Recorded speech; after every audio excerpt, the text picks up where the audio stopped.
You might note that the Citroën C3 Aircross is a rufty-tufty-looking crossover. Deciding to replace the Citroën C3 Picasso MPV with an SUV must have been about as hard as deciding whether to get out of bed in the morning. So here we are, B-segment SUV/crossover/ call it what you will.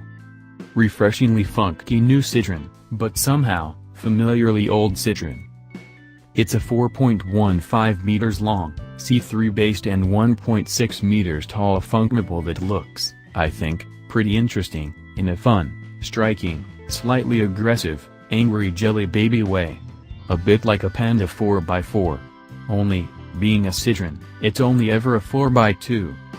That'll be because of the C3 Supermini, and Vauxhall Crossland X, platform, which means this is a front-drive tall hatchback rather than a full-on SUV, albeit one with 175 mm of ground clearance, and hill descent control, and adaptable traction control for off-road and all-season tires on some versions, so it'll get to places as rugged as you really want it to.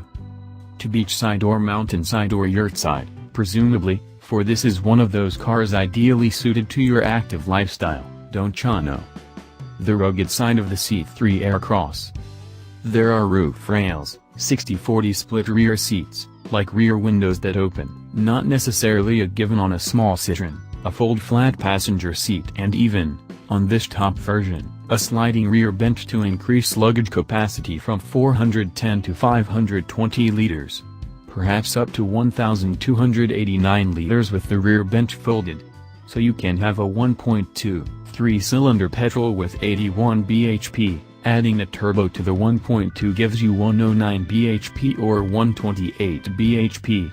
Upgrade to feel, and you'll find a 7.0-inch touchscreen infotainment screen, bumper protectors and 16-in alloy wheels, while the range-topping flare trim gains 17-in alloy wheels and sat-nav as standard. Unleashing the C3 Aircross on the road. Citroën has upped the roll stiffness over the C3 to prevent exacerbation of the Supermini's inherent wobble just as you turn, or brake, or accelerate, which makes it tiring to drive smoothly. To drive, the C3 Aircross only reaches the heady heights of not irritating, which, while not sounding particularly flattering, is perhaps the best you can hope for.